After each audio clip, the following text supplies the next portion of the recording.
하나님 말씀 이사야서 25장 1절에서 12절 말씀까지입니다.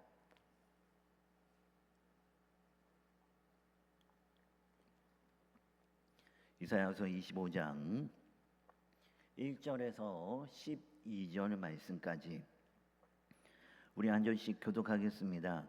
여호와여, 주는 나의 하나님이시라. 내가 주를 높이고 주의 이름을 찬송하오리니 주는 기사를 옛적에 정하신 뜻대로 성실함과 진실함으로 행하셨음이라.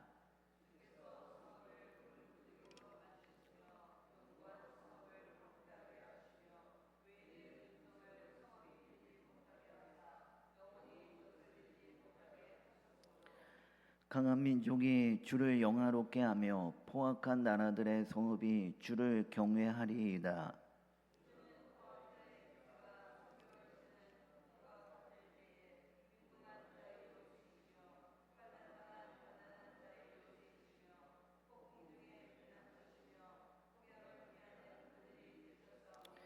마른 땅에 폭양을 재함같이 주께서 이방인의 소란을 그치게 하시며 폭양을 구름으로 가림같이 포악한 자의 노래를 낮추시리이다.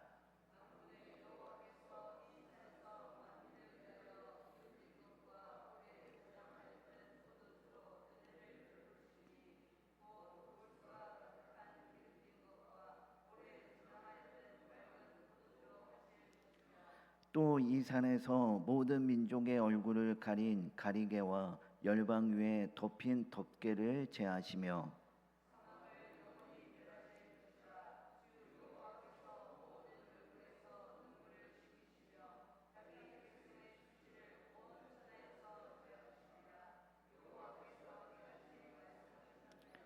그날에 말하기를 이는 우리의 하나님이시라. 우리가 그를 기다렸으니 그가 우리를 구원하시리로다.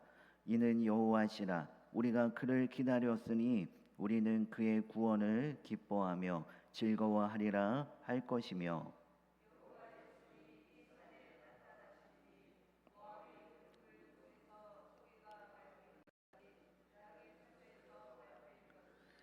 그가 헤엄치는 자가 헤엄치려고 손을 편같이 그 속에서 그의 손을 펼 것이나 여호와께서 그의 교만으로 인하여 그 손이 능숙함에도 불구하고 그를 누르실 것이라. 내 성벽의 높은 요새를 헐어 땅에 내리시되 진토에 미치게 하시리라. 아멘. 네, 오늘 본 말씀은 어제 본문에 이어 계속해서 하나님을 향한 찬송의 소리가 계속 이어지고 있습니다.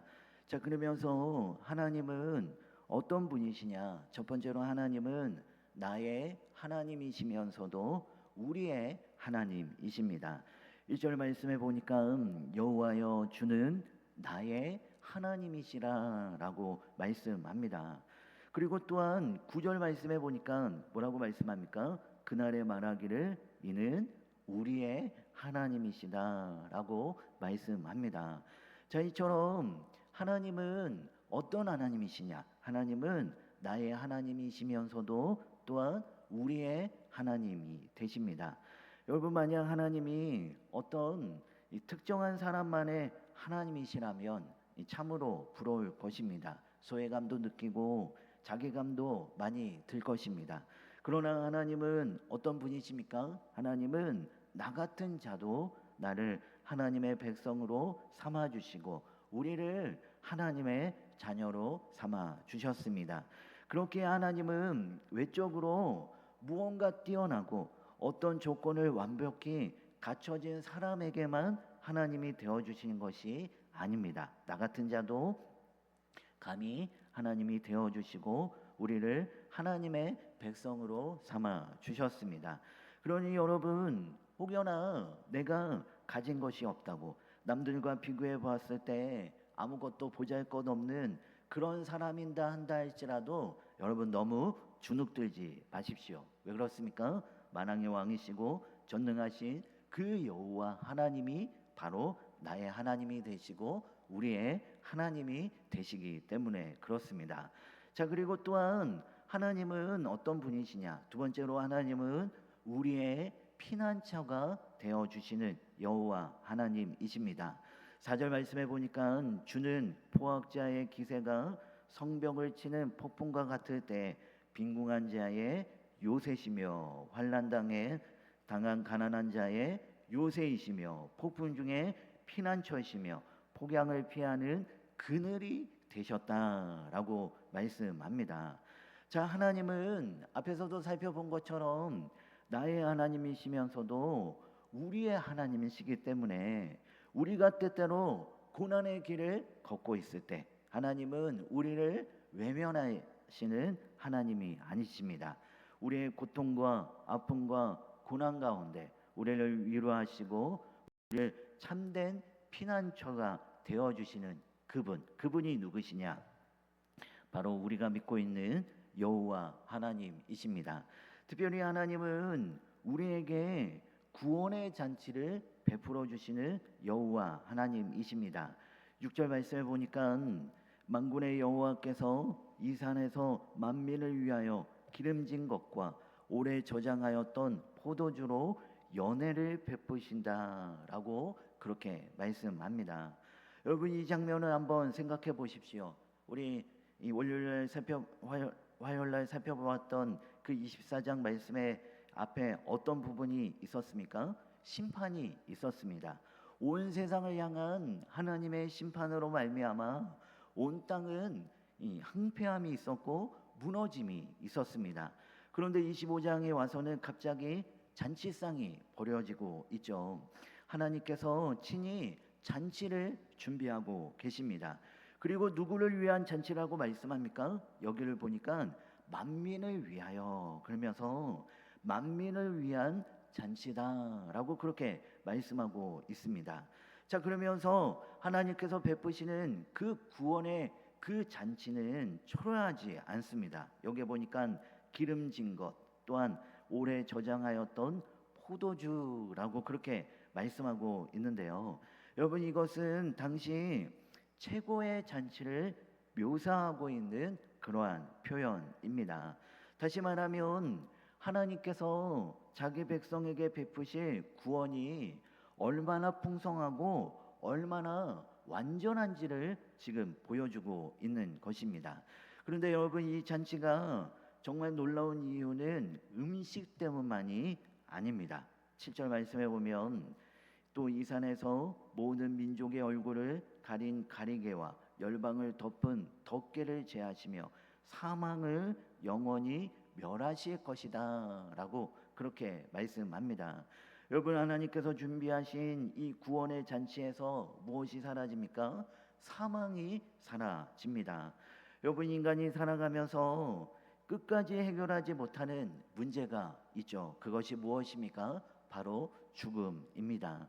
아무리 많은 것을 가지고 있어도 죽음은 그 어떤 누구도 피할 수 없습니다. 아무리 강한 사람도 죽음 앞에서는 무력하죠. 그런데 오늘 말씀해 보니까 놀랍게 우리에게 선포하십니다. 사망을 영원히 멸하실 것이다 라고 그렇게 선포합니다. 여러분, 이것은 이 신약에 와서 예수 그리스도의 부활과 연결이 됩니다. 예수님께서 십자가 위에서 죽으시고 다시 살아나심으로 죽음의 권세를 깨뜨리셨습니다. 그리고 주님께서 다시 오시는 그날 죽음의 권세는 완전히 사라지게 될 것입니다. 그래서 구원의 잔치는 단순히 맛있는 음식을 먹는 잔치가 아닙니다. 죽음이 사라진 기쁨의 잔치입니다. 그리고 또한 이어서 이 8절 말씀에 보면 주 여호와께서 모든 얼굴에서 눈물을 씻기시며 라고 말씀합니다. 여러분, 얼마나 따뜻한 말씀입니까? 우리가 이 땅을 살아가는 동안 얼마나 많은 눈물을 흘립니까? 아픔 때문에 울고, 사랑하는 사람 때문에 울고, 뜻대로 되지 않는 현실 때문에 울고, 기도하면서 울고, 때로는 아무에게도 말하지 못한 채 혼자 울 때도 있죠. 그러나 오늘 말씀 가운데 우리에게 말씀합니다. 그 눈물이 영원하지 않다 온다라는 것입니다. 하나님께서 그 눈물을 닦아주실 그날이 온다라는 것이죠.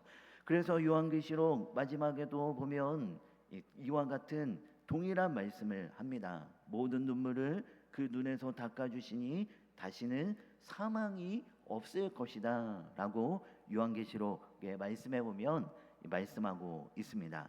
여러분, 우리의 신앙의 마지막은 장례식이 아닙니다. 잔치입니다. 우리의 마지막은 눈물이 아니라 기쁨입니다. 우리의 마지막은 죽음이 아니라 여러분 부활이며 생명입니다. 그렇기 때문에 여러분 지금 힘들고 지금 어렵다고 해서 여러분 너무 낙심하지 마십시오. 지금 눈물이 있다고 해서 모든 것이 끝난 것이 아닙니다. 지금 우리가 보고 있는 현실이 마지막이 아니라 장차 오실 그 예수 그리스도를 바라보면 우리에게 기쁨이 있고 위로가 되며 소망이 됩니다.